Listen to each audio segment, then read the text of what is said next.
मेरे प्रिय आत्मन, प्रेम क्या है? जीना और जानना तो आसान है, लेकिन कहना बहुत कठिन है। जैसे कोई मछली से पूछे कि सागर क्या है, तो मछली कह सकती है यह है सागर, ये रहा, चारों तरफ वही है। लेकिन कोई पूछे कि कहो क्या है, बताओ मत, तो बहुत कठिन हो जाएगा मछली को। आदमी के जीवन में भी जो श्रेष्ठ है, सुंदर है और सत्य है, उसे जिया जा सकता है, जाना जा सकता है, हुआ जा सकता है, लेकिन कहना बहुत मुश्किल है।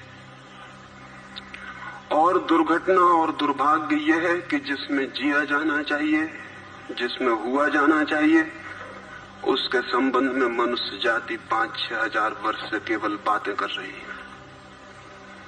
प्रेम की बात चल रही है, प्रेम के गीत गाए जा रहे हैं, प्रेम के भजन गाए जा रहे हैं, और प्रेम का मनुष्य के जीवन में कोई स्थान नहीं है।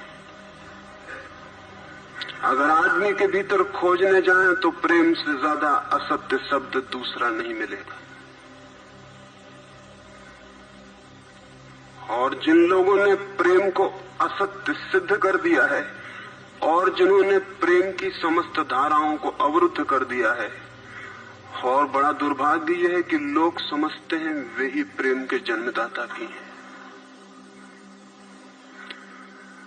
धर्म प्रेम की बातें करता है, लेकिन आज तक जिस प्रकार का धर्म मनुष्य जाति के ऊपर दुर्भाग्य की भांति छाया हुआ है, उस धर्म ने ही मनुष्य के जीवन से प्रेम के सारे द्वार बंद कर दिए। और न इस संबंध में पूरब और पश्चिम में कोई फर्क है, न हिंदुस्तान में और न अमेरिका में कोई फर्क है। मनुष्य के जीवन में प्रेम की धारा प्रकट ही नहीं हो पाई, और नहीं हो पाई तो हम दोष देते हैं कि मनुष्य ही बुरा है, इसलिए नहीं प्रकट हो पाई। हम दोष देते हैं कि मन ही जहर है, इसलिए प्रकट नहीं हो पाई। मन जहर नहीं है,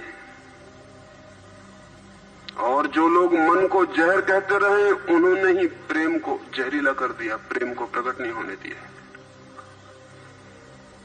मन जहर हो कैसे सकता है? इस जगत में कुछ भी जहर नहीं है। परमात्मा के सारे उपक्रम में कुछ भी विष नहीं है, सब अमृत है।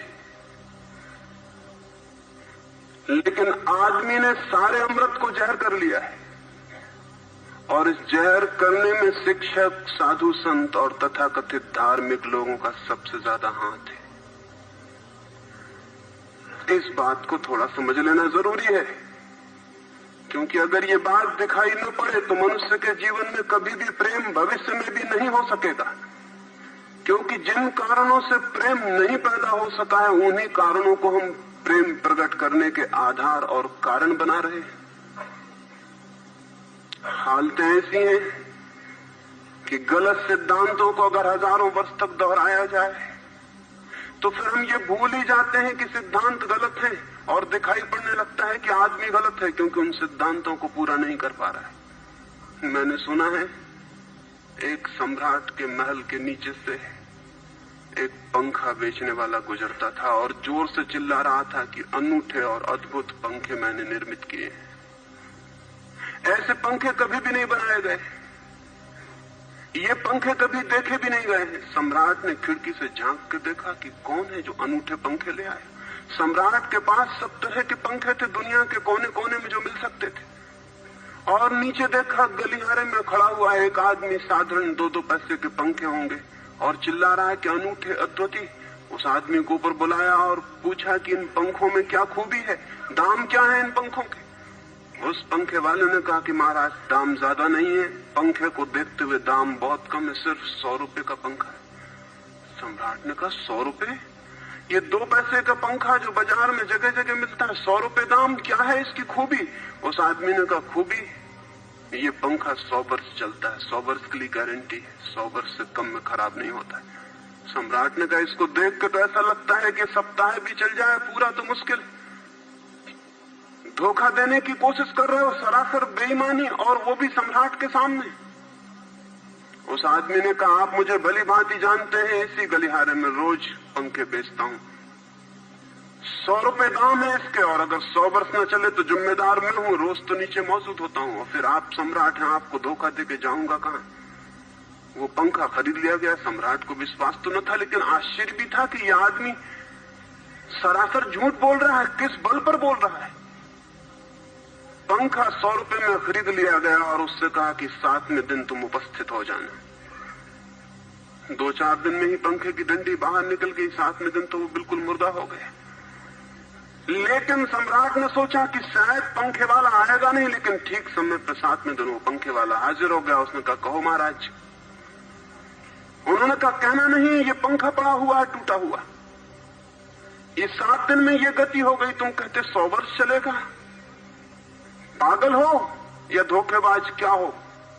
उस आदमी ने कहा कि मालूम होता है आपको पंखा चलना नहीं आता है। पंखा तो 100 वर्ष चलता ही, पंखा तो गारंटीड है। आप पंखा झलते कैसे थे? सम्राट ने कहा और भी सुनो, अब मुझे ये भी सीखना पड़ेगा कि पंखा कैसे किया जाता है। उस आदमी ने कहा कृपा करके बताइए कि इस पंखे की गति 7 दिन में ऐसी कैसे बना दी आपने, किस भांति पंखा किया? सम्राट ने पंखा उठा के करके दिखाया कि इस भांति मैंने पंखा किया। उस आदमी ने कहा समझ गया, भूल, इस तरह पंखा नहीं किया जाता। सम्राट ने कहा और क्या रास्ता है पंखा चलने का? उस आदमी ने कहा पंखा पकड़िए सामने और सिर को हिलाइए। पंखा 100 वर्ष चलेगा, आप समाप्त हो जाएंगे लेकिन पंखा बचेगा। पंखा गलत नहीं है, आपके जलने का ढंग गलत है। यह आदमी पैदा हुआ है 5-6 हजार या 10,000 वर्ष की संस्कृति का, यह आदमी फल है, लेकिन संस्कृति गलत नहीं है, यह आदमी गलत है। आदमी मरता जा रहा है रोज, और संस्कृति की दुहाई चलती चली जाती है कि महान संस्कृति, महान धर्म, महान सब कुछ, और उसका ये फल है। आदमी उसी संस्कृति से गुजरा है और ये परिणाम है उसका। लेकिन नहीं, आदमी गलत है और आदमी को बदलना चाहिए अपने को। और कोई कहने की हिम्मत नहीं उठाता कि कहीं ऐसा तो नहीं है कि 10,000 वर्षों में जो संस्कृति और धर्म आदमी को प्रेम से नहीं भर पाए, वो संस्कृति और धर्म गलत हो। और अगर 10,000 वर्षों में आदमी प्रेम से नहीं भर पाया तो आगे कोई संभावना है इसी धर्म और इसी संस्कृति के आधार पर कि आदमी कभी प्रेम से भर जाए? 10,000 वर्षों में जो नहीं हो पाया वो आगे भी 10,000 वर्षों में होने वाला नहीं है, क्योंकि आदमी यही है, कल भी यही होगा। आदमी हमेशा से यही है और हमेशा यही होगा। और संस्कृति और धर्म जिनके हम नारे दिए चले जाते हैं, संतों और महात्माओं की जिनकी दुहाइयां दिए चले जाते हैं, सोचने के लिए हम तैयार नहीं कि कहीं हमारा बुनियादी चिंतन की दिशा ही तो गलत नहीं है। मैं कहना चाहता हूं कि वो गलत है और गलत सबूत है ये आदमी। और क्या सबूत होता है? एक बीज को हम बोएं और फल जहरीले और कड़वे हों तो क्या सब सिद्ध होता है? सिद्ध होता है कि वो बीज जहरीला और कड़वा रहा होगा। हालांकि बीज में पता लगाना मुश्किल है कि उससे जो फल पैदा होंगे वो कड़वे पैदा होंगे। बीज में कुछ खोजबीन नहीं की जा सकती। बीज को तोड़ो फोड़ो, कोई पता नहीं चल सकता कि इससे जो फल पैदा होंगे वो कड़वे होंगे। बीज को वो 100 वर्ष लग जाएंगे, वृक्ष होगा, बड़ा होगा, आकाश में फैलेगा, तब फल आएंगे और तब पता चलेगा कि वे कड़वे। 10,000 वर्ष में संस्कृति और धर्म के जो बीज बोए गए हैं, ये आदमी उसका फल है और ये कड़वा है और घृणा से भरा हुआ है। लेकिन उसी की दुहाई दिए चले जाते हैं हम और सोचते हैं उससे प्रेम हो जाएगा।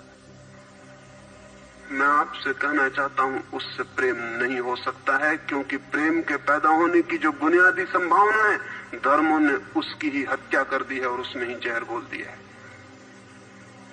मनुष्य से भी ज्यादा प्रेम पशुओं और पक्षियों में और पौधों में दिखाई पड़ता है, जिनके पास न कोई संस्कृति है न कोई धर्म है। संस्कृत और सुसंस्कृत और सभ्य मनुष्यों की बजाय असभ्य और जंगल के आदमी में ज्यादा प्रेम दिखाई पड़ता है, जिसके पास न कोई विकसित धर्म है, न कोई सभ्यता है, न कोई संस्कृति है। जितना आदमी सभ्य, सुसंस्कृत और तथाकथित धर्मों के प्रभाव में मंदिरों और चर्चों में प्रार्थना करने लगता, उतना ही प्रेम से शून्य क्यों होता चला जाता? जरूर कुछ कारण है, और दो कारणों पर मैं विचार करना चाहता हूं। अगर वे ख्याल में आ जाएं, तो प्रेम के अवरुद्ध स्रोत टूट सकते हैं और प्रेम की गंगा बह सकती है। वो हर आदमी के भीतर है, उसे कहीं से लाना नहीं है। प्रेम कोई ऐसी बात नहीं है कि कहीं खोजने जाना है उसे, वो है, वो प्राणों की प्यास है हर एक के भीतर, वो प्राणों की सुगंध है प्रत्येक के भीतर, लेकिन चारों तरफ से परकोटा है उसके और वो प्रकट नहीं हो पाती। सब तरफ पत्थर की दीवार है और वो झरने नहीं फूट पाते। तो प्रेम की खोज और प्रेम की साधना कोई पॉजिटिव, कोई विधायक खोज और साधना नहीं है कि हम जाएं और कहीं प्रेम सीख लें। एक मूर्तिकार एक पत्थर को तोड़ रहा था, कोई देखने गया था कि मूर्ति कैसे बनाई जाती है। उसने देखा कि मूर्ति तो बिल्कुल नहीं बनाई जा रही, सिर्फ छेनी और हथौड़े से पत्थर तोड़ा जा रहा है। तो उस आदमी ने पूछा कि आप क्या कर रहे हैं, मूर्ति नहीं बनाएंगे? मैं तो मूर्ति का बनना देखने आया हूं, आप तो सिर्फ पत्थर तोड़ रहे हैं। उस मूर्तिकार ने कहा कि मूर्ति तो पत्थर के भीतर छिपी है, उसे बनाने की जरूरत नहीं है, सिर्फ उसके ऊपर जो व्यर्थ पत्थर जुड़ा है उसे अलग कर देने की जरूरत है और मूर्ति प्रकट हो जाएगी। मूर्ति बनाई नहीं जाती, मूर्ति सिर्फ आविष्कृत होती है, डिस्कवर होती है, अनावृत होती है, उगाड़ी जाती है। मनुष्य के भीतर प्रेम छिपा है, सिर्फ उगाड़ने की बात है, उसे पैदा करने का सवाल नहीं, अनावृत करने की बात है। कुछ है जो हमने ऊपर से ओढ़ा हुआ है, जो उसे प्रकट नहीं होने देता। एक चिकित्सक से जाके आप पूछें कि स्वास्थ्य क्या है, और दुनिया का कोई चिकित्सक नहीं बता सकता कि स्वास्थ्य क्या है। बड़े आश्चर्य की बात है, स्वास्थ्य पर ही तो सारा चिकित्सा शास्त्र खड़ा है, सारी मेडिकल साइंस खड़ी है, और कोई नहीं बता सकता कि स्वास्थ्य क्या है। लेकिन चिकित्सक से पूछें कि स्वास्थ्य क्या है, तो वो कहेगा बीमारियों के बाबत हम बता सकते हैं कि बीमारियां क्या हैं, उनके लक्षण हमें पता है, एक एक बीमारी का अलग अलग परिभाषा हमें पता है। स्वास्थ्य का हमें कोई भी पता नहीं है। इतना हम कह सकते हैं कि जब कोई बीमारी नहीं होती तो जो होता है वो स्वास्थ्य है। स्वास्थ्य तो मनुष्य के भीतर छिपा है, इसलिए मनुष्य की परिभाषा के बाहर है। बीमारी बाहर से आती है, इसलिए बाहर से परिभाषा की जा सकती है। स्वास्थ्य भीतर से आता है, उसकी कोई परिभाषा नहीं की जा सकती। इतना ही हम कह सकते हैं कि बीमारियों का अभाव स्वास्थ्य है। लेकिन ये स्वास्थ्य की कहां परिभाषा हुई? स्वास्थ्य के संबंध में तो हमने कुछ भी ना कहा कि बीमारियां नहीं है, तो बीमारियों के संबंध में कहा। सच ये है कि स्वास्थ्य पैदा नहीं करना होता, या तो छिप जाता है बीमारियों में, या बीमारियां हट जाती हैं तो प्रकट हो जाता है। स्वास्थ्य हम में है, स्वास्थ्य हमारा स्वभाव है।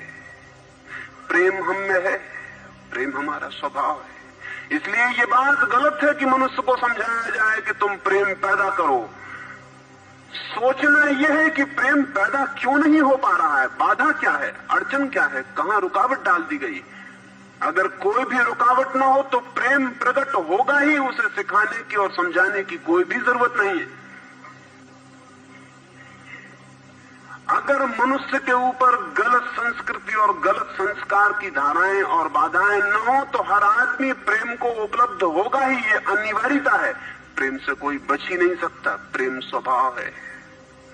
गंगा बहती है हिमालय से, बहेगी गंगा, उसके प्राण है, उसके पास जल है, वो बहेगी और सागर को खोज ही लेगी। न किसी पुलिस वाले से पूछेगी, न किसी पुरोहित से पूछेगी कि सागर कहां है, देखा किसी गंगा को चौरस्ते पर खड़े होकर पूछते कि सागर कहां है? उसके प्राणों में है छिपी सागर की खोज और ऊर्जा है, तो पहाड़ तोड़ेगी, मैदान तोड़ेगी और पहुंच जाएगी सागर तक। सागर कितने ही दूर हो, कितना ही छिपा हो, खोज ही लेगी। और कोई रास्ता नहीं है, कोई गाइड बुक नहीं है कि जिससे पता लगा ले कि कहां से जाना है, लेकिन पहुंच जाती है। लेकिन बांध बांध दिए जाएं, चारों तरफ परकोटे उठा दिए जाएं, प्रकृति की बाधाओं को तोड़ के तो गंगा सागर तक पहुंच जाती है, लेकिन अगर आदमी की इंजीनियरिंग की बाधाएं खड़ी कर दी जाएं तो हो सकता है गंगा सागर तक न पहुंच पाए। ये भेद समझ लेना जरूरी है। प्रकृति की कोई भी बाधा असल में बाधा नहीं है, इसलिए गंगा सागर तक पहुंच जाती है, हिमालय को काट के पहुंच जाती है। लेकिन अगर आदमी इजाद करे, इंतजाम करे, तो गंगा को सागर तक नहीं भी पहुंचने दे सकता है। प्रकृति का तो एक सहयोग है, प्रकृति तो एक हार्मनी है। वहां जो बाधा भी दिखाई पड़ती है वो भी शायद शक्ति को जगाने के लिए चुनौती है। वहां जो विरोध भी दिखाई पड़ता है वो भी शायद भीतर प्राणों में जो छिपा है उसे प्रकट करने के लिए बुलावा है। वहां शायद कोई बाधा नहीं है। वहां हम बीज को दबाते हैं जमीन में, दिखाई पड़ता है कि जमीन की एक परत बीज के ऊपर पड़ी है, बाधा दे रही, लेकिन वो बाधा नहीं दे रही। अगर वो परत ना होगी तो बीज अंकुरित भी नहीं हो पाएगा। ऐसे दिखाई पड़ता है कि एक परत जमीन की बीज को नीचे दबा रही है, लेकिन वो परत दबा इसलिए रही है ताकि बीज दबे, गले और टूट जाए और अंकुर बन जाए। ऊपर से दिखाई पड़ता है वो जमीन बाधा दे रही, लेकिन वो जमीन मित्र है और सहयोग कर रही बीज को प्रकट करने में। प्रकृति तो एक हार्मनी है, एक संगीतपूर्ण लयबद्धता है, लेकिन आदमी ने जो जो निसर्ग के ऊपर इंजीनियरिंग की है, जो जो उसने अपने यांत्रिक धारणाओं को ठोकने की और बिठाने की कोशिश की है, उससे गंगाएं रुक गई हैं, जगह जगह अवरुद्ध हो गई हैं। और फिर आदमी को दोष दिया जाता है। किसी बीज को दोष देने की जरूरत नहीं है। अगर वो पौधा न बन पाए तो हम कहेंगे कि जमीन नहीं मिली होगी, ठीक, पानी नहीं मिला होगा, ठीक, सूरज की रोशनी नहीं मिली होगी, ठीक, लेकिन आदमी के जीवन में खिल न पाए फूल प्रेम का तो हम कहते हैं तुम हो जिम्मेवार। और कोई नहीं कहता कि भूमि ना मिली होगी, ठीक, पानी ना मिला होगा, ठीक, सूरज की रोशनी ना मिली होगी, ठीक, इसलिए यह आदमी का पौधा अवरुद्ध रह गया, विकसित नहीं हो पाया, फूल तक नहीं पहुंच पाया। मैं आपसे कहना चाहता हूं कि बुनियादी बाधाएं आदमी ने खड़ी की हैं। प्रेम की गंगा तो बह सकती है और परमात्मा के सागर तक पहुंच सकती है। आदमी बना उसलिए है कि वो बहे और प्रेम बहे और परमात्मा तक पहुंच जाए, लेकिन हमने कौन सी बाधाएं खड़ी कर दी? पहली बात, आज तक मनुष्य की सारी संस्कृतियों ने सेक्स का, काम का, वासना का विरोध किया है। इस विरोध ने मनुष्य के भीतर प्रेम के जन्म की संभावना तोड़ दी, नष्ट कर दी। इस निषेध ने, क्योंकि सच्चाई यह है कि प्रेम की सारी यात्रा का प्राथमिक बिंदु काम है, सेक्स है। प्रेम की यात्रा का जन्म गंगोत्री, जहां से गंगा पैदा होगी प्रेम की, वो सेक्स है, वो काम है। और उसके सब दुश्मन है, सारी संस्कृतियां और सारे धर्म और सारे गुरु और सारे महात्मा। तो गंगोत्री पर ही चोट कर दी, वहीं रोक दिया। पाप है काम, अधम है काम, जहर है काम। और हमने सोचा भी नहीं कि काम की ऊर्जा ही, सेक्स एनर्जी ही अंततः प्रेम में परिवर्तित होती और रूपांतरित होती। प्रेम का जो विकास है वो काम की शक्ति का ही ट्रांसफॉर्मेशन है, वो उसी का रूपांतरण है। एक कोयला पड़ा हो और आपको ख्याल भी नहीं आएगा कि कोयला ही रूपांतरित होकर हीरा बन जाता है। हीरे और कोयले में बुनियादी रूप से कोई भी फर्क नहीं है। हीरे में भी वही तत्व हैं जो कोयले में, और कोयला हजारों वर्ष की प्रक्रिया से गुजर के हीरा बन जाता है। लेकिन कोयले की कोई कीमत नहीं है। उसे कोई घर में रखता भी है तो ऐसी जगह जहां दिखाई ना पड़े, और हीरे को लोग छातियों पर लटका के घूमते हैं कि वो दिखाई पड़े। और हीरा और कोयला एक ही है, लेकिन कोई दिखाई नहीं पड़ता कि इन दोनों के बीच अंतर संबंध है, एक यात्रा है। कोयले की शक्ति ही हीरा बनती है, और अगर आप कोयले के दुश्मन हो गए, जो कि हो जाना बिल्कुल आसान है क्योंकि कोयले में कुछ भी नहीं दिखाई पड़ता, तो हीरे के पैदा होने की संभावना भी समाप्त हो गई, क्योंकि कोयला ही हीरा बन सकता था।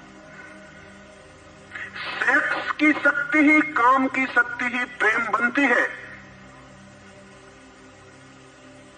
लेकिन उसके विरोध में सारे दुश्मन हैं उसके, अच्छे आदमी उसके दुश्मन,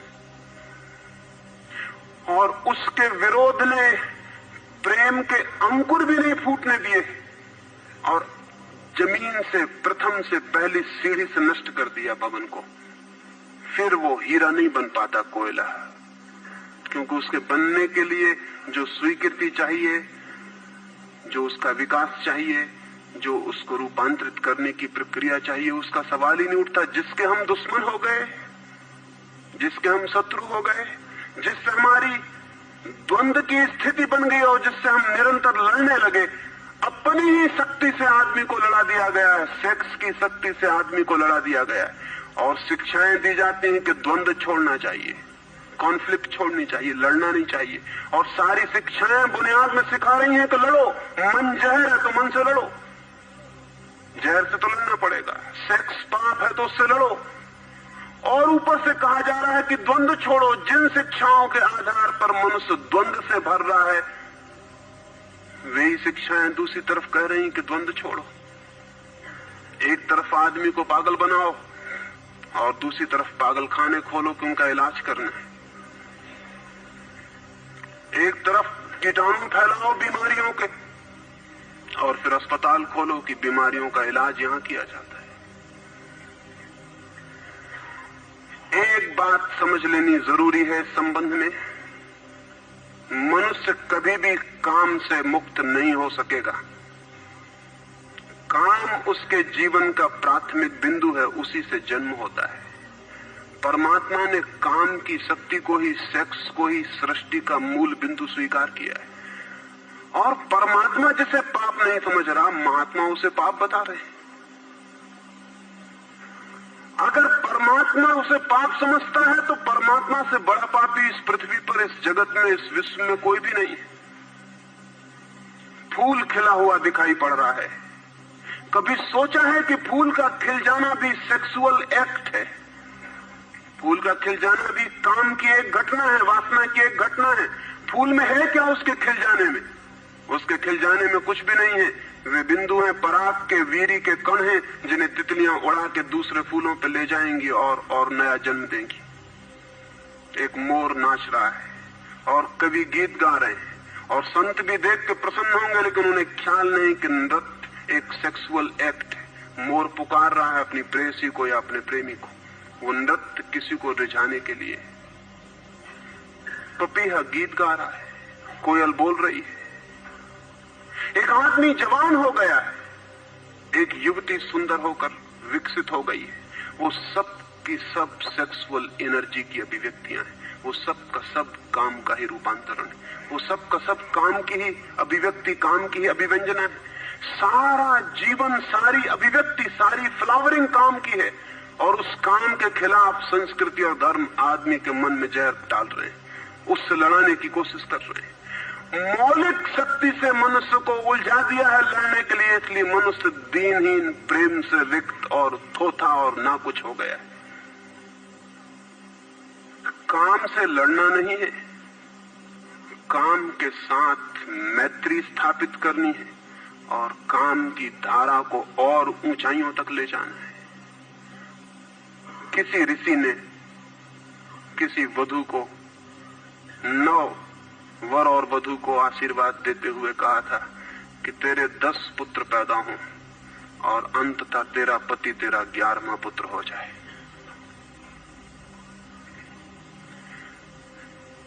वासना रूपांतरित हो तो पत्नी मां बन सकती है,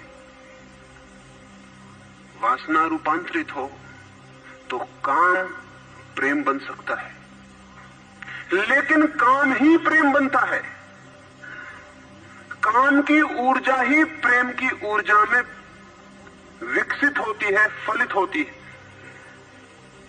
लेकिन हमने मनुष्य को भर दिया है काम के विरोध में। इसका परिणाम यह हुआ कि प्रेम तो पैदा नहीं हो सका, क्योंकि वो तो आगे का विकास था, काम की स्वीकृति से आता। प्रेम तो विकसित नहीं हुआ और काम के विरोध में खड़े होने के कारण मनुष्य का चित्त ज्यादा से ज्यादा कामुक और सेक्सुअल होता चला गया।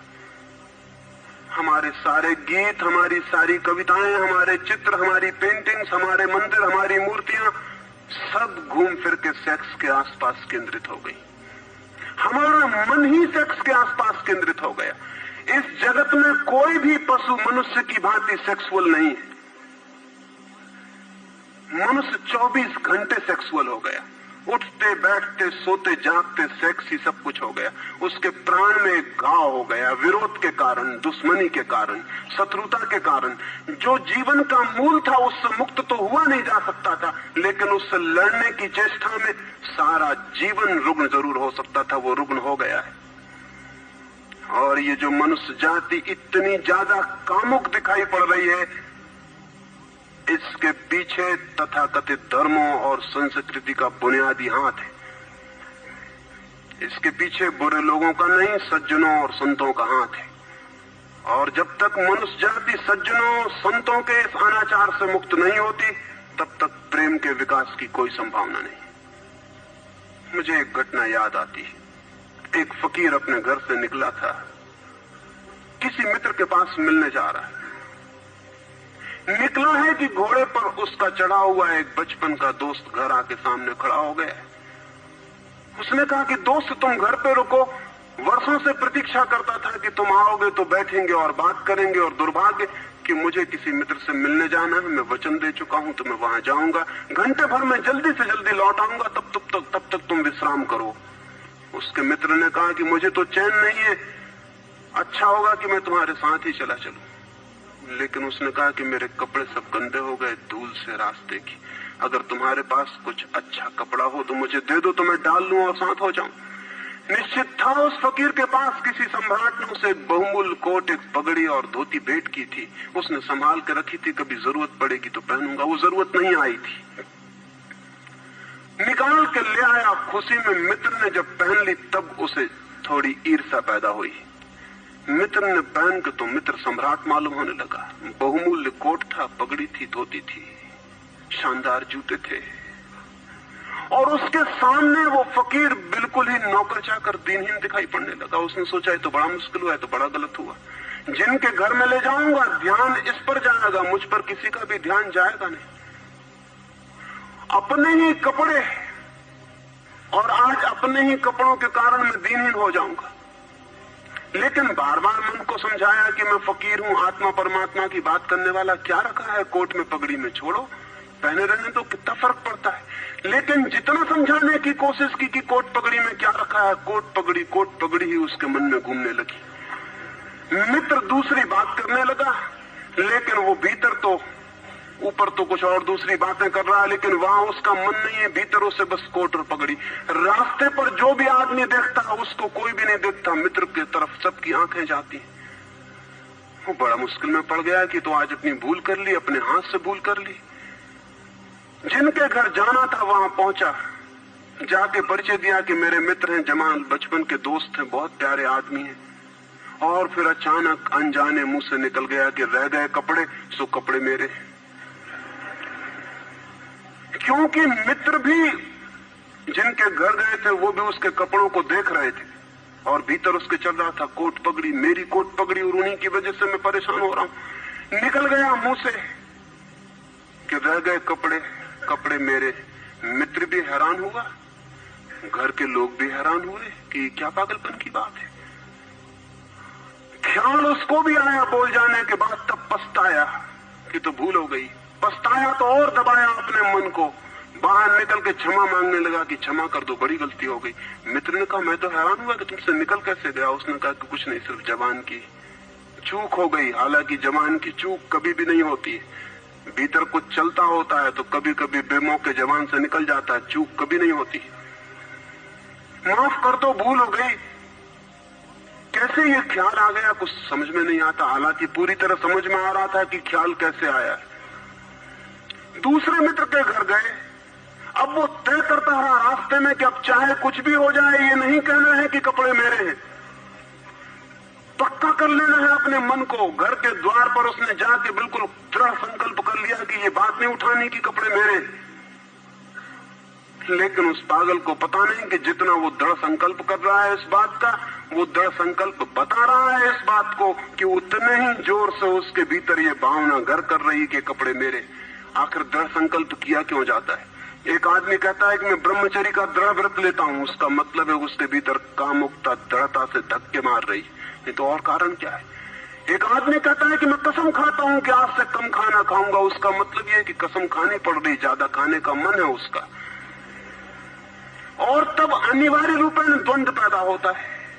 जिससे हम लड़ना चाहते हैं वही हमारी कमजोरी है, और तब द्वंद्व पैदा हो जाना स्वाभाविक है। वो लड़ता हुआ दरवाजे के भीतर गया, संभल संभल के बोला कि मेरे मित्र हैं, लेकिन जब वो बोल रहा है तब उसको कोई नहीं देख रहा, उसके मित्र कोई उस घर के लोग देख रहे हैं। और तब फिर उसे ख्याल आया कि मेरा कोट, मेरी पगड़ी। उसने कहा कि दृढ़ता से कसम खाई, इसकी बात नहीं उठानी। मेरा क्या है कपड़ा लत्ता, कपड़े लत्ते किसी के होते हैं, ये तो सब संसार है, ये तो सब माया है। लेकिन ये सब समझा रहा है, लेकिन असलियत तो बाहर से भीतर, भीतर से बाहर हो रही। समझाया कि मेरे मित्र हैं, बचपन के दोस्त हैं, बहुत प्यारे आदमी हैं, रह गए कपड़े, कपड़े उन्हीं के हैं, मेरे नहीं। पर घर के लोगों को ख्याल आया कि कपड़े उन्हीं के हैं, मेरे नहीं हैं। आज तक ऐसा परिचय कभी देखा नहीं गया था। बाहर निकल के क्षमा मांगने लगा कि बड़ी भूल हुई जा रही, मैं क्या करूं क्या न करूं, ये क्या हो गया है मुझे। आज तक मेरी जिंदगी में कपड़ों ने इस तरह से मुझे नहीं पकड़ा था, किसी को नहीं पकड़ा। लेकिन अगर तरकीब उपयोग में करें तो कपड़े पकड़ ले सकते हैं। मित्र ने कहा मैं जाता नहीं तुम्हारे साथ, पर वो हाथ जोड़ने लगा कि नहीं ऐसा मत करो, जीवन भर के लिए दुख रह जाएगा कि मैंने क्या दुर्व्यवहार किया। अब मैं कसम खा के कहता हूं कि कपड़ों की बात ही नहीं उठानी। मैं बिल्कुल भगवान की कसम खाता हूं कि कपड़ों की बात नहीं उठानी। और कसम खाने वालों से हमेशा सावधान रहना जरूरी है, क्योंकि जो भी कसम खाता है उसके भीतर उस कसम से भी मजबूत कोई बैठा है जिसके खिलाफ वो कसम खा रहा है। और वो जो भीतर बैठा है वो ज्यादा भीतर है, कसम ऊपर है और बाहर है। कसम चेतन मन से खाई गई है और जो भीतर बैठा है वो अचेतन की परतों तक समाया हुआ है। अगर मन के 10 हिस्से कर दें तो कसम एक हिस्से ने खाई है, 9 हिस्से उल्टा भीतर खड़ा हुआ है। ब्रह्मचर्य की कसम एक हिस्सा खा रहा है मन का, और 9 हिस्सा परमात्मा की दुआई दे रहा है। वो जो परमात्मा ने बनाया वो उसके लिए कहा चला जा रहा है, कहे चला जा रहा है। गए तीसरे मित्र के घर, अब उसने बिल्कुल ही अपनी सांसों तक पे संयम कर रखा है। संयमी आदमी बड़े खतरनाक होते हैं, क्योंकि उनके भीतर ज्वालामुखी उबल रहा है और ऊपर से वो संयम साधे हुए हैं। और इस बात को स्मरण रखना है कि जिस चीज को साधना पड़ता है, साधने में इतना श्रम लग जाता है कि साधना पूरे वक्त हो नहीं सकती, फिर शिथिल होना पड़ेगा, विश्राम करना पड़ेगा। अगर मैं जोर से मुट्ठी बांध लूं तो कितनी देर बांधे रख सकता हूं? 24 घंटे। जितने जोर से बांधूंगा उतने ही जल्दी थक जाऊंगा और मुट्ठी खुल जाएगी। जिस चीज में भी श्रम करना पड़ता है, जितना ज्यादा श्रम करना पड़ता है उतने जल्दी थकान आ जाती, शक्ति खत्म हो जाती और उल्टा होना शुरू हो जाता है। मुट्ठी बांधी जितने जोर से उतने ही जल्दी मुट्ठी खुल जाएगी। मुट्ठी खुली रखी जा सकती है 24 घंटे, लेकिन बांध के नहीं रखी जा सकती है। जिस काम में श्रम पड़ता है उस काम को आप जीवन नहीं बना सकते, कभी सहज नहीं हो सकता वो काम। श्रम पड़ेगा, फिर विश्राम का वक्त आएगा ही। इसलिए जितना सदा हुआ संत होता है उतना ही खतरनाक आदमी होता है, क्योंकि उसका विश्राम का वक्त आएगा। 24 घंटे में घंटे भर को उसे शिथिल होना पड़ेगा, उसी बीच दुनिया भर के पाप उसके भीतर खड़े हो जाएंगे, नरक सामने आ जाएगा।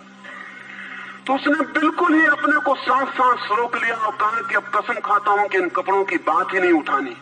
लेकिन आप सोच लें उसकी हालत, अगर आप थोड़े बहुत भी धार्मिक आदमी होंगे तो आपको अपने अनुभव से भी पता चल सकता है कि उसकी क्या हालत हुई होगी। अगर आपने कसम खाई हो, व्रत लिए हो, संकल्प साधे हो, तो आपको भली भांति पता होगा कि भीतर क्या हालत हो जाती। भीतर गया, उसके माथे से पसीना चू रहा है, इतना श्रम पड़ रहा है। मित्र डरा हुआ है उसके पसीने को देखकर कि वो उसकी सब नसें खिंची हुई हैं। वो बोल रहा है एक एक शब्द कि मेरे मित्र हैं, बड़े पुराने दोस्त हैं, बहुत अच्छे आदमी हैं।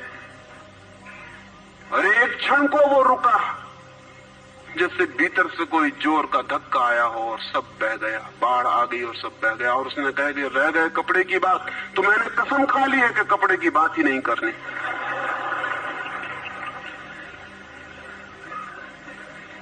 ये जो इस आदमी के साथ हुआ वो पूरी मनुष्य जाति के साथ सेक्स के संबंध में हो गया है।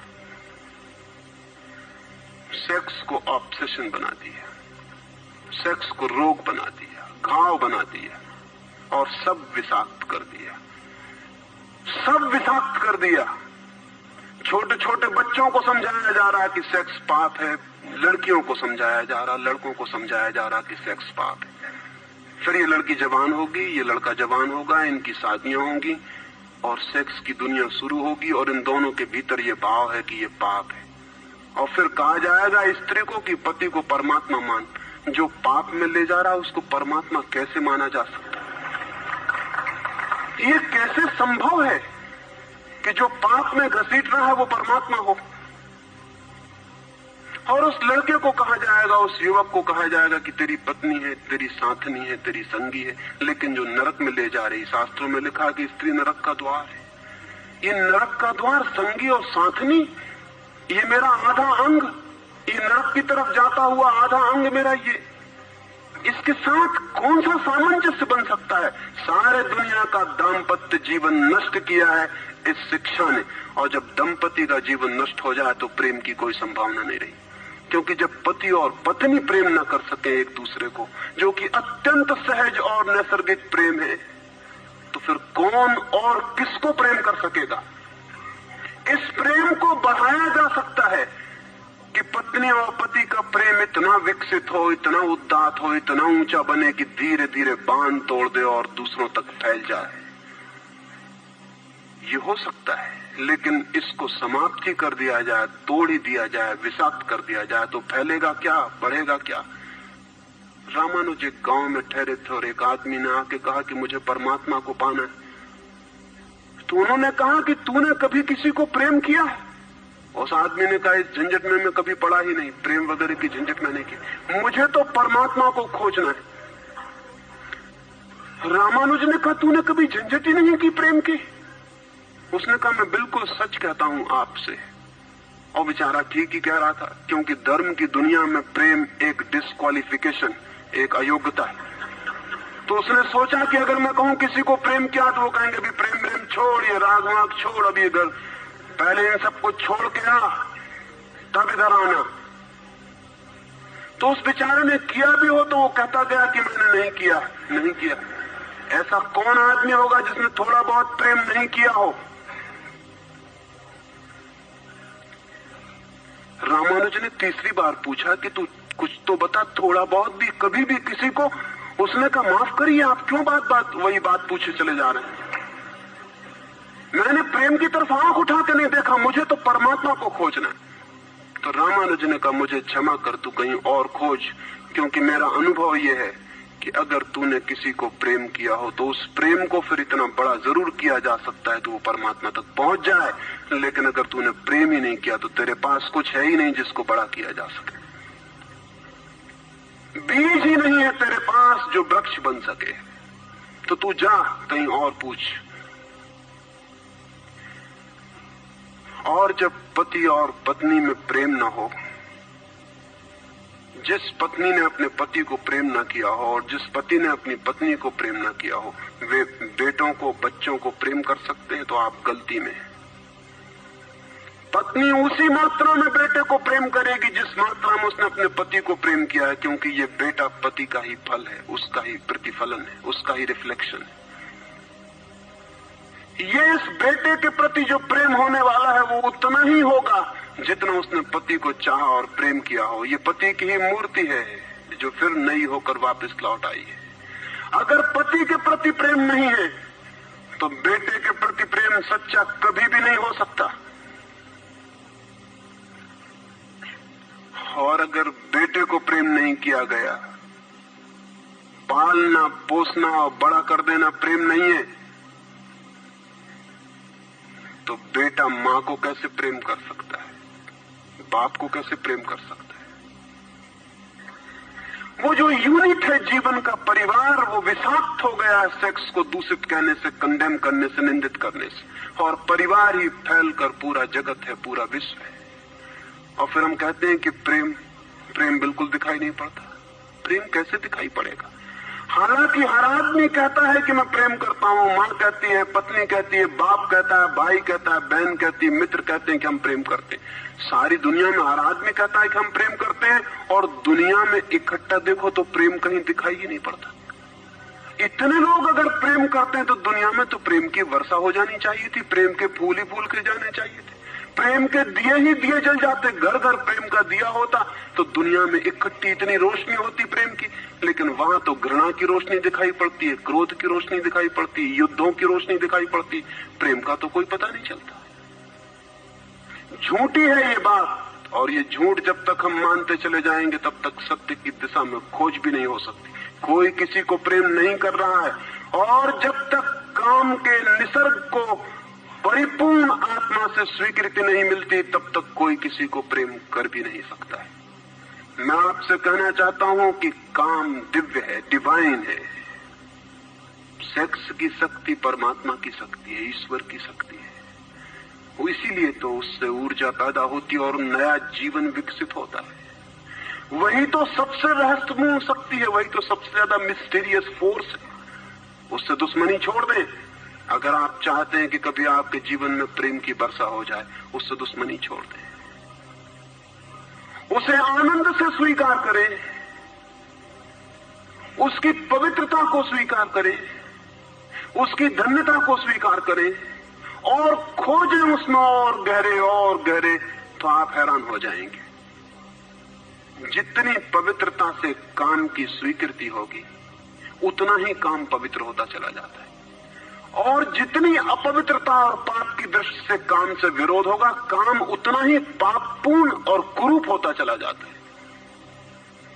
जब कोई अपनी पत्नी के पास ऐसे जाए जैसे कोई मंदिर के पास जाता है,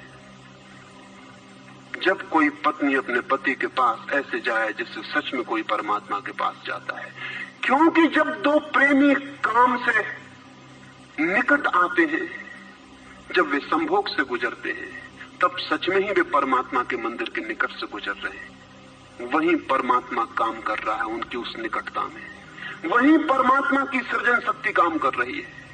और मेरी अपनी दृष्टि यह है कि मनुष्य को समाधि का, ध्यान का जो पहला अनुभव मिला हो कभी भी मनुष्य के इतिहास में, तो वो संभोग के क्षण में मिला है और कभी नहीं। संभोग के क्षण में ही पहली बार ये स्मरण आया है आदमी को कि इतने आनंद की वर्षा हो सकती है। और जिन्होंने सोचा, जिन्होंने मेडिटेट किया, जिन लोगों ने काम के संबंध पर और मैथुन पर चिंतन किया और ध्यान किया, उन्हें यह दिखाई पड़ा कि काम के क्षण में, मैथुन के क्षण में, संभोग के क्षण में मन विचारों से शून्य हो जाता है। एक क्षण को मन के सारे विचार रुक जाते हैं, और वो विचारों का रुक जाना और वो मन का ठहर जाना ही आनंद की वर्षा का कारण होता है। तब उन्हें सीक्रेट मिल गया, राज मिल गया कि अगर मन को विचारों से मुक्त किया जा सके किसी और विधि से भी, तो भी इतना ही आनंद मिल सकता है। और तब समाधि और योग की सारी व्यवस्थाएं विकसित हुई, जिनमें ध्यान और सामायिक और मेडिटेशन और प्रेयर, इनकी सारी व्यवस्थाएं विकसित हुई। इन सबके मूल में संभोग का अनुभव है। और फिर मनुष्य को अनुभव हुआ कि बिना संभोग में जाए भी चित्त शून्य हो सकता है, और जो रस की अनुभूति संभोग में हुई थी वो बिना संभोग के भी बरस सकती है। फिर संभोग क्षणिक हो सकता है, क्योंकि शक्ति और ऊर्जा का वो निकास और बहाव है, लेकिन ध्यान सतत हो सकता है। तो मैं आपसे कहना चाहता हूं कि एक युगल संभोग के क्षण में जिस आनंद को अनुभव करता है, एक योगी 24 घंटे उस आनंद को अनुभव करने लगता है। लेकिन इन दोनों आनंदों में बुनियादी विरोध नहीं है, और इसलिए जिन्होंने कहा कि विषयानंद और ब्रह्मानंद भाई भाई हैं, उन्होंने जरूर सत्य कहा है। वे सहोदर हैं, एक ही उदर से पैदा हुए हैं, एक ही अनुभव से विकसित हुए, उन्होंने निश्चित ही सत्य कहा है। तो पहला सूत्र आपसे कहना चाहता हूं, अगर चाहते हैं कि पता चले कि प्रेम तत्व क्या है, तो पहला सूत्र है काम की पवित्रता, दिव्यता, उसकी ईश्वरीय अनुभूति की स्वीकृति, उसको परम हृदय से, पूर्ण हृदय से अंगीकार। और आप हैरान हो जाएंगे, जितने परिपूर्ण हृदय से काम की स्वीकृति होगी, उतने ही आप काम से मुक्त होते चले जाएंगे। जितना अस्वीकार होता है, उतने ही हम बंधते हैं, जैसा वो फकीर कपड़ों से बंध गया। जितना स्वीकार होता है, उतने हम मुक्त होते हैं। अगर परिपूर्ण स्वीकार है, टोटल एक्सेप्टेबिलिटी है जीवन का जो निसर्ग है उसकी, तो आप पाएंगे कि वो परिपूर्ण स्वीकृति को मैं आस्तिकता कहता हूं, वही आस्तिकता व्यक्ति को मुक्त करती है।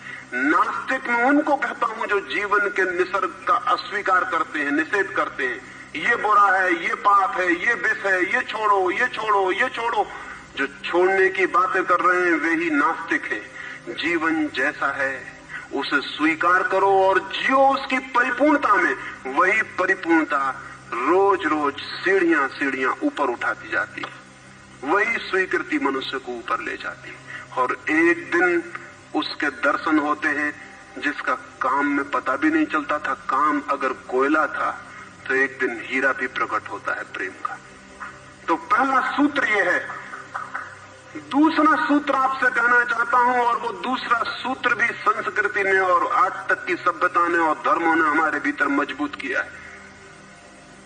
दूसरा सूत्र भी स्मरणीय है, क्योंकि पहला सूत्र तो काम की ऊर्जा को प्रेम बना देगा, और दूसरा सूत्र द्वार की तरह रोके हुए है उस ऊर्जा को बहने से, वो बह नहीं पाएगी।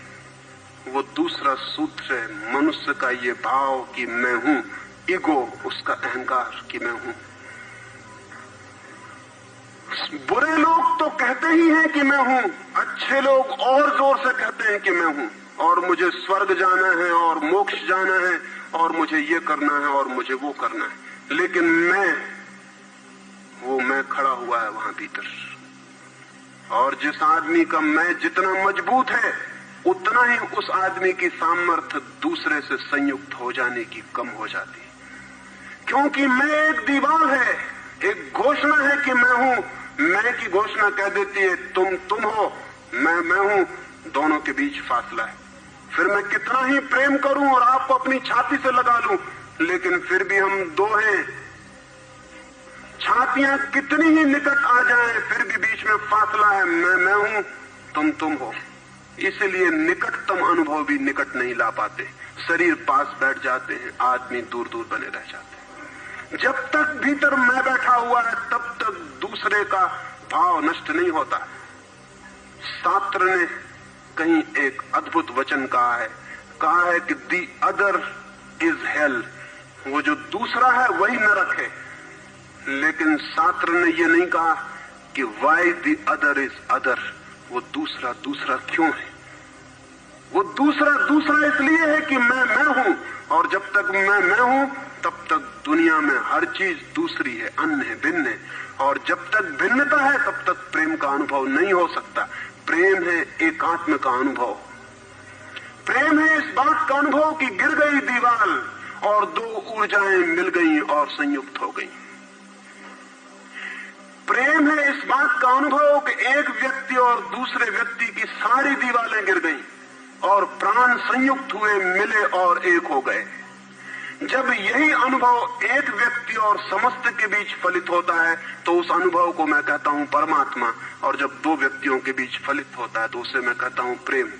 अगर मेरे और किसी दूसरे व्यक्ति के बीच ये अनुभव फलित हो जाए कि हमारी दीवारें गिर जाएं, हम किसी भीतर के तल पर एक हो जाएं, एक संगीत, एक धारा, एक प्राण, तो ये अनुभव है प्रेम। और अगर ऐसा ही अनुभव मेरे और समस्त के बीच घटित हो जाए कि मैं विलीन हो जाऊं और सब और मैं एक हो जाऊं, तो ये अनुभव है परमात्मा। इसलिए मैं कहता हूं प्रेम है सीढ़ी और परमात्मा है उस यात्रा की अंतिम मंजिल। ये कैसे संभव है कि दूसरा मिट जाए? जब तक मैं न मिटूं तब तक दूसरा कैसे मिट सकता है? वो दूसरा पैदा किया है मेरे मैं की प्रतिध्वनि ने। जितने जोर से मैं चिल्लाता हूं कि मैं, उतने ही जोर से वो दूसरा पैदा हो जाता है। वो दूसरी प्रतिध्वनि है, उस तरफ इको हो रही मेरे मैं की। और ये अहंकार, ये ईगो द्वार पर दीवार बन के खड़ी है। और मैं है क्या? कभी सोचा आपने कि ये मैं है क्या? आपका हाथ है मैं, आपका पैर है, आपका मस्तिष्क है, आपका हृदय है, क्या है आपका मैं? अगर आप एक क्षण भी शांत होकर भीतर खोजने जाएंगे कि कहां है मैं, कौन सी चीज है मैं, तो आप एकदम हैरान रह जाएंगे। भीतर कोई मैं खोजे से मिलने को नहीं। जितना गहरा खोजेंगे उतना ही पाएंगे भीतर एक सन्नाटा और शून्य है। वहां कोई आई नहीं, वहां कोई मैं नहीं, वहां कोई ईगो नहीं। एक भिक्षु नागसेन को एक सम्राट मिलिंद ने निमंत्रण दिया था कि तुम आओ दरबार में। तो जो राजदूत गया था निमंत्रण देने, उसने नागसेन को कहा कि भिक्षु नागसेन, आपको बुलाया है सम्राट मिलिंद ने, मैं निमंत्रण देने आया हूं। तो नागसेन कहने लगा मैं चलूंगा जरूर, लेकिन एक बात विनय कर दूं, पहले ही कह दूं कि भिक्षु नागसेन जैसा कोई है नहीं। ये केवल एक नाम है, काम चलाऊ नाम है। आप कहते हैं तो मैं चलूंगा जरूर, लेकिन ऐसा कोई आदमी कहीं है नहीं। राजदूत ने जाके सम्राट को कह दिया कि बड़ा अजीब आदमी है वो कहने लगा कि मैं चलूंगा जरूर, लेकिन ध्यान रहे कि भिक्षु नागसेन जैसा कहीं कोई है नहीं, ये केवल एक काम चलाऊ नाम है। सम्राट ने कहा अजीब सी बात है, जब वो कहता है मैं चलूंगा, आएगा वो आया भी रथ पर बैठकर। सम्राट ने द्वार पर स्वागत किया और कहा भिक्षु नागसेन हम स्वागत करते हैं आपका। वो हंसने लगा, उसने कहा कि स्वागत स्वीकार करता हूं, लेकिन स्मरण रहे भिक्षु नागसेन जैसा कोई है नहीं। सम्राट कहने लगा बड़ी पहेली की बातें करते हैं आप। अगर आप नहीं हैं तो कौन है? कौन आया है यहाँ? कौन स्वीकार कर रहा है स्वागत? कौन दे रहा है उत्तर? नागसेन मुड़ा और उसने कहा कि देखते हैं सम्राट मिलिंद, ये रथ खड़ा है जिस पर मैं आया। सम्राट ने कहा ये रथ है। तो भिक्षु नागसेन पूछने लगा घोड़ों को निकाल के अलग कर लिया जाए। घोड़े अलग कर लिए गए और उसने पूछा सम्राट से ये घोड़े रथ हैं? सम्राट ने कहा घोड़े कैसे रथ हो सकते हैं? घोड़े अलग कर दिए गए। सामने के डंडे जिनसे घोड़े बंधे थे खिंचवा लिए गए। उसने पूछा कि ये रथ है? सिर्फ दो डंडे कैसे रथ हो सकते हैं? डंडे अलग कर दिए गए। चाक निकलवा लिए और कहा ये रथ है? सम्राट ने कहा ये चाक है, ये रथ नहीं है। और एक एक अंग रथ का निकलता चला गया और एक एक अंग पर सम्राट को कहना पड़ा कि नहीं ये रथ नहीं है। फिर आखिर पीछे शून्य बच गया, वहां कुछ भी ना बचा। भिक्षु नागसेन पूछने लगा रथ कहां है अब? रथ कहां है अब? और जितनी चीजें मैंने निकाली तुमने कहा ये भी रथ नहीं, ये भी रथ नहीं, ये भी रथ नहीं, अब रथ कहां है? तो सम्राट चौंक के खड़ा रह गया। रथ पीछे बचा भी नहीं था और जो चीजें निकल गई थी उनमें कोई रथ था भी नहीं।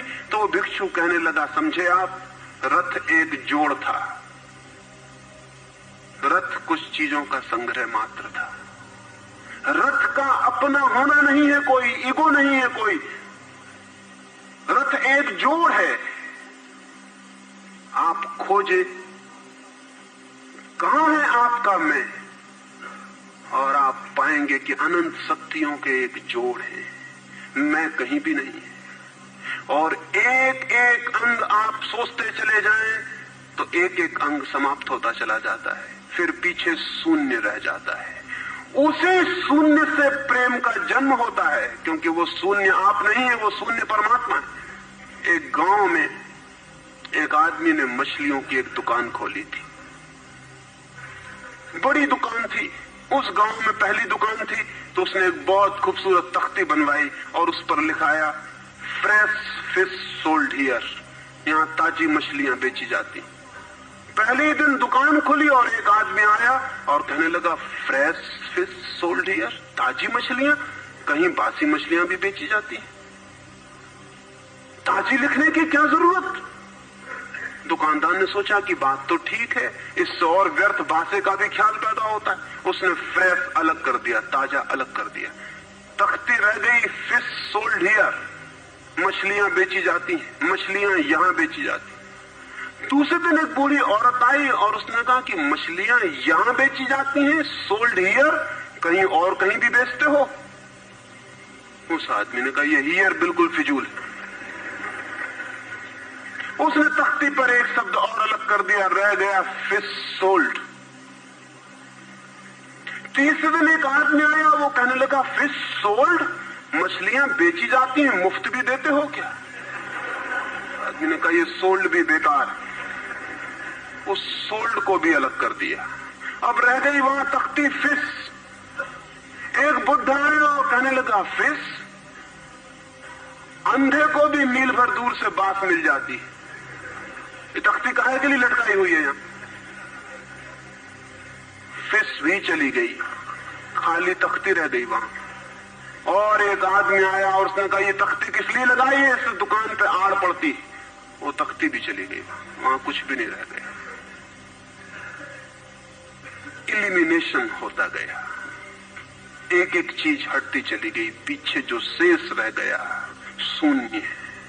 उस शून्य से प्रेम का जन्म होता है, क्योंकि उस शून्य में दूसरे के शून्य से मिलने की क्षमता है। सिर्फ शून्य ही शून्य से मिल सकता है और कोई नहीं। दो शून्य मिल सकते हैं, दो व्यक्ति नहीं, दो इंडिविजुअल नहीं मिल सकते, दो वैक्यूम, दो एम्प्टीनेस मिल सकते हैं, क्योंकि बाधा आप कोई भी नहीं, शून्य की कोई दीवार नहीं होती और हर चीज की दीवार होती है।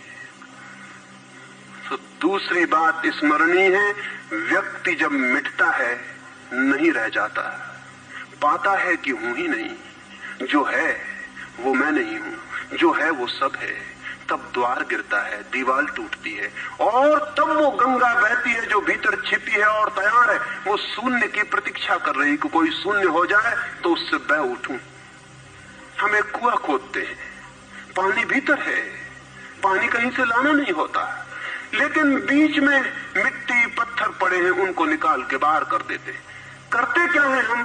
करते हैं हम एक शून्य बनाते हैं, एक खाली जगह बनाते हैं, एक एम्प्टीनेस बनाते हैं। कुआं खोदने का मतलब है खाली जगह बनाना, ताकि खाली जगह में जो भीतर छिपा हुआ पानी है वो प्रकट होने के लिए जगह पा जाए, स्पेस पा जाए।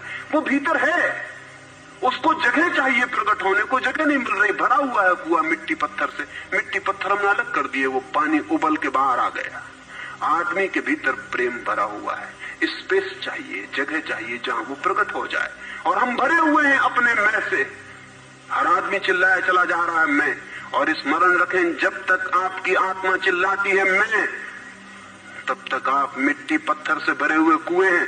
आपके कुएं में प्रेम के झरने नहीं फूटेंगे, नहीं फूट सकते। मैंने सुना है एक बहुत पुराना वृक्ष था, आकाश में सम्राट की तरह उसके हाथ फैले हुए थे। उस पर फूल आते थे तो दूर दूर से पक्षी सुगंध लेने आते, उस पर फल लगते थे तो तितलियां उड़ती। उसकी छाया, उसके फैले हाथ, हवाओं में उसका वो खड़ा रूप आकाश में बड़ा सुंदर था। एक छोटा बच्चा उसकी छाया में रोज खेलने आता था।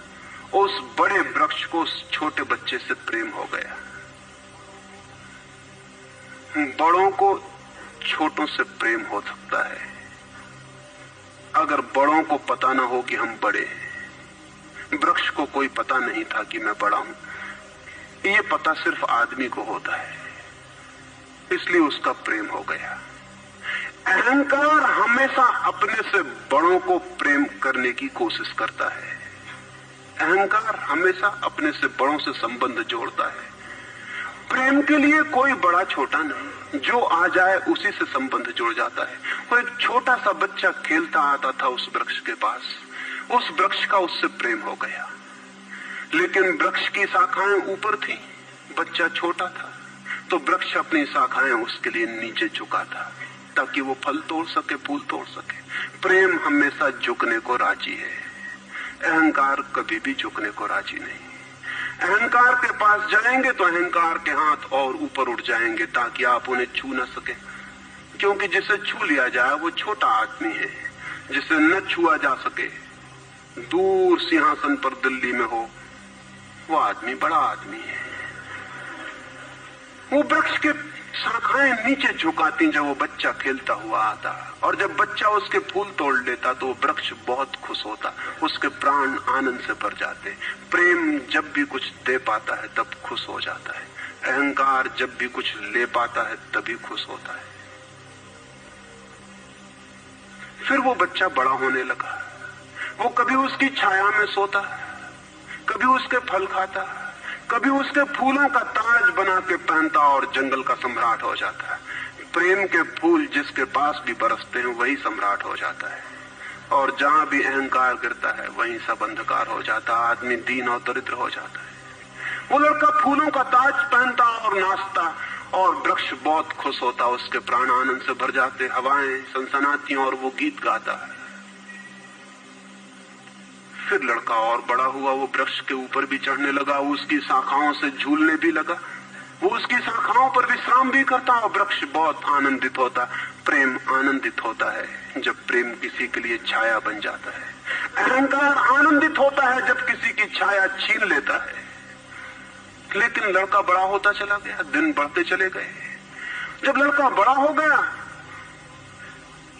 तो उसे और दूसरे काम भी दुनिया में आ गए, महत्वाकांक्षाएं आ गईं, उसे परीक्षाएं पास करनी थी, उसे मित्रों को जीतना था। वो फिर कभी कभी आता, कभी नहीं भी आता, लेकिन वृक्ष उसकी प्रतीक्षा करता कि वो आए, वो आए। उसके सारे प्राण पुकारते कि आओ आओ। प्रेम निरंतर प्रतीक्षा करता है कि आओ आओ। प्रेम एक प्रतीक्षा है, एक अवेटिंग है, लेकिन वो कभी आता कभी नहीं आता, तो वृक्ष उदास हो जाता है। प्रेम की एक ही उदासी है, जब वो बांट नहीं पाता तो उदास हो जाता है, जब वो दे नहीं पाता तो उदास हो जाता है। और प्रेम की एक ही धन्यता है कि जब वो बांट देता है, लुटा देता है, तो आनंदित हो जाता है। फिर लड़का और बड़ा होता चला गया, और वृक्ष के पास आने के दिन कम होते चले गए। जो आदमी जितना बड़ा होता चला जाता है, महत्वाकांक्षा के जगत में प्रेम के निकट आने की सुविधा उतनी ही कम होती चली जाती है। उस लड़के की एम्बिशन, महत्वाकांक्षा बढ़ रही थी, कहां वृक्ष, कहां जाना।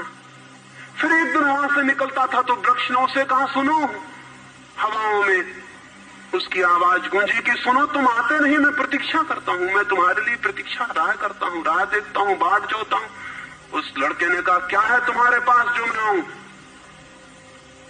मुझे रुपए चाहिए। हमेशा अहंकार पूछता है कि क्या है तुम्हारे पास जो मैं आऊं। अहंकार मांगता है कि कुछ हो तो मैं आऊं, न कुछ हो तो आने की कोई जरूरत नहीं। अहंकार एक प्रयोजन है, एक पर्पस है। प्रयोजन पूरा होता हो तो मैं आऊं, अगर कोई प्रयोजन न हो तो आने की जरूरत क्या है। और प्रेम निष्प्रयोजन है, प्रेम का कोई प्रयोजन नहीं। प्रेम अपने में ही अपना प्रयोजन है, वो बिल्कुल पर्पसलेस है। वृक्ष तो चौंक गया, उसने कहा कि तुम तभी आओगे जब मैं कुछ तुम्हें दे सकूं। मैं तुम्हें सब दे सकता हूं, क्योंकि प्रेम कुछ भी रोकना नहीं चाहता। जो रोक ले वो प्रेम नहीं है। अहंकार रोकता है, प्रेम तो बेशर्त दे देता। लेकिन रुपए मेरे पास नहीं है, ये रुपए तो सिर्फ आदमी की इजाजत है, वृक्षों ने ये बीमारी नहीं पाली है। उस वृक्ष ने कहा, इसलिए तो हम इतने आनंदित होते हैं, इतने फूल खिलते हैं, इतने फल लगते हैं, इतनी बड़ी छाया होती है, हम इतना नाचते हैं आकाश में, हम इतने गीत गाते हैं, पक्षी हम पर आते हैं और संगीत का कलरव करते हैं, क्योंकि हमारे पास रुपए नहीं है। जिस दिन हमारे पास भी रुपए हो जाएंगे, हम भी आदमी जैसे दीनहीन मंदिरों में बैठ के सुनेंगे कि शांति कैसे पाई जाए, प्रेम कैसे पाया जाए। नहीं, हमारे पास रुपए नहीं है। तो उसने कहा फिर मैं क्या हूं तुम्हारे पास? जहां रुपए हैं मुझे वहां जाना पड़ेगा, मुझे रुपयों की जरूरत है। अहंकार रुपया मांगता है क्योंकि रुपया शक्ति है, अहंकार शक्ति मांगता है। उस वृक्ष ने बहुत सोचा, फिर उसे ख्याल आया तो तुम एक काम करो, मेरे सारे फलों को तोड़ के ले जाओ और बेच दो तो शायद रुपए मिल जाएं। और उस लड़के को भी ख्याल आया, वो चढ़ा और उसने सारे फल तोड़ डाले, कच्चे भी गिरा डाले, शाखाएं भी टूटी, पत्ते भी टूटे, लेकिन वृक्ष बहुत खुश हुआ, बहुत आनंदित हुआ। टूट के भी प्रेम आनंदित होता है, अहंकार पाके भी आनंदित नहीं होता, पाके भी दुखी होता है। और वो लड़के ने तो धन्यवाद भी नहीं दिया पीछे लौटकर, लेकिन उस वृक्ष को पता भी नहीं चला, उसे तो धन्यवाद मिल गया इसी में कि उसने उसके प्रेम को स्वीकार किया और उसके फलों को ले गया और बाजार में बेचा। लेकिन फिर वो बहुत दिनों तक नहीं आया। उसके पास रुपए थे और रुपयों से रुपए पैदा करने की वो कोशिश में लग गया था, वो भूल गया। वर्ष बीत गए और वृक्ष उदास है और उसके प्राणों में रस बह रहा है कि वो आए उसका प्रेमी और उसके रस को ले जाए, जैसे किसी माँ के स्तन में दूध भरा हो और उसका बेटा खो गया हो और उसके सारे प्राण तड़प रहे हो कि उसका बेटा कहाँ है, जिसे वो खोजे, जो उसे हल्का कर दे, निर्भर कर दे। ऐसे वो वृक्ष के प्राण पीड़ित होने लगे कि वो आए आए आए, उसकी सारी आवाज यही गूंजने लगी कि आओ। बहुत दिनों बाद वो आया। वो लड़का तो प्रौढ़ हो गया था। वृक्ष ने उससे कहा कि आओ मेरे पास, मेरे आलिंगन में आओ। उसने कहा छोड़ो ये बकवास, ये बचपन की बातें हैं। अहंकार प्रेम को पागलपन समझता है, बचपन की बातें समझता है। उस वृक्ष ने कहा आओ मेरी डालियों से झूलो, नाचो। उसने कहा छोड़ो ये फिजूल की बातें, मुझे एक मकान बनाना है। मकान दे सकते हो तुम? वृक्ष ने कहा मकान? हम तो बिना मकान के ही रहते हैं, मकान में तो सिर्फ आदमी रहता है। दुनिया में और कोई मकान में नहीं रहता, सिर्फ आदमी रहता है। सो देखते हो आदमी की हालत, मकान में रहने वाले आदमी की हालत। उसके मकान जितने बड़े होते जाते हैं, आदमी उतना छोटा होता चला जाता है। हम तो बिना मकान के रहते हैं। लेकिन एक बात हो सकती है कि तुम मेरी शाखाओं को काट के ले जाओ तो शायद तुम मकान बना लो। और वो प्रौढ़ कुल्हाड़ी लेकर आ गया और उसने उस वृक्ष की शाखाएं काट डाली। वृक्ष एक ठूंठ रह गया नंगा, लेकिन वृक्ष बहुत आनंदित था। प्रेम सदा आनंदित है, चाहे उसके अंग भी कट जाएं, लेकिन कोई ले जाए, कोई ले जाए, कोई बांट ले, कोई सम्मिलित हो जाए, साझीदार हो जाए। और उस लड़के ने तो पीछे लौट के भी नहीं देखा, उसने मकान बना लिया। और वक्त गुजरता गया, वो ठूंठ रहा देखता, वो चिल्लाना चाहता, लेकिन अब उसके पास पत्ते भी नहीं थे, शाखाएं भी नहीं थी, हवाएं आती और वो बोल भी ना पाता, बुला भी ना पाता। लेकिन उसके प्राणों में तो एक ही गूंज थी कि आओ आओ। और बहुत दिन बीत गए तो वो बूढ़ा आदमी हो गया था। वो बच्चा, वो निकल रहा था पास से, वृक्ष के पास आके खड़ा हो गया। तो वृक्ष ने पूछा क्या कर सकता हूं और मैं तुम्हारे लिए, तुम बहुत दिनों बाद आए। उसने कहा तुम क्या कर सकोगे? मुझे दूर देश जाना है धन कमाने के लिए, मुझे एक नाव की जरूरत है। तो उसने कहा तुम मुझे और काट लो तो मेरी इस पीड़ से नाव बन जाएगी और मैं बहुत धन्य होऊंगा कि मैं तुम्हारी नाव बन सकूं, तुम्हें दूर देश ले जा सकूं। लेकिन तुम जल्दी लौट आना और सकुशल लौट आना, मैं तुम्हारी प्रतीक्षा करूंगा। और उसने आरे से उस वृक्ष को काट डाला। तब वो एक छोटा सा ठूंठ रह गया और वो दूर यात्रा पर निकल गया। और वो ठूंठ भी प्रतीक्षा करता रहा कि वो आए आए, लेकिन अब उसके पास कुछ भी नहीं देने को। शायद वो नहीं आएगा, क्योंकि अहंकार वहीं आता है जहां कुछ पाने को है। अहंकार वहां नहीं जाता जहां कुछ पाने को नहीं। मैं उस ठूंठ के पास एक रात मेहमान हुआ था, तो वो ठूंठ मुझसे बोला कि वो मेरा मित्र अब तक नहीं आया और मुझे बड़ी पीड़ा होती, कहीं नाव डूब ना गई हो, कहीं वो भटक ना गया हो, कहीं किसी दूसरे किनारे पर विदेश में कहीं भूल ना गया हो, कहीं वो डूब ना गया हो, कहीं वो समाप्त ना हो गया हो। एक खबर मुझे भर कोई ला दे, अब मैं मरने के करीब हूँ, एक खबर भर आ जाए कि वो सकुशल है, फिर कोई बात नहीं, फिर सब ठीक है। अब तो मेरे पास देने को कुछ भी नहीं है, इसलिए बुलाऊं भी तो शायद वो नहीं आएगा, क्योंकि वो लेने की ही भाषा समझता है। अहंकार लेने की भाषा समझता है, प्रेम देने की भाषा है। इससे ज्यादा और कुछ मैं नहीं कहूंगा। जीवन एक ऐसा वृक्ष बन जाए और उस वृक्ष की शाखाएं अनंत तक फैल जाएं, सब उसकी छाया में हो और सब तक उसकी बाह फैल जाए, तो पता चल सकता है कि प्रेम क्या है। प्रेम का कोई शास्त्र नहीं है, न कोई परिभाषा है, न प्रेम का कोई सिद्धांत है। तो मैं बहुत हैरानी में था कि क्या कहूंगा आपसे कि प्रेम क्या है, तो बताना मुश्किल है। आके बैठ सकता हूं, अगर मेरी आंखों में दिखाई पड़ जाए तो दिखाई पड़ सकता है, अगर मेरे हाथों में दिखाई पड़ जाए तो दिखाई पड़ सकता है। मैं कह सकता हूं ये है प्रेम, लेकिन प्रेम क्या है? अगर मेरी आंख में न दिखाई पड़े, मेरे हाथ में न दिखाई पड़े, तो शब्दों से बिल्कुल भी दिखाई नहीं पड़ सकता है कि प्रेम क्या है। मेरी बातों को इतने प्रेम और शांति से सुना, उससे बहुत बहुत अनुग्रहित हूं और अंत में सबके भीतर बैठे परमात्मा को प्रणाम करता हूं। मेरे प्रणाम स्वीकार।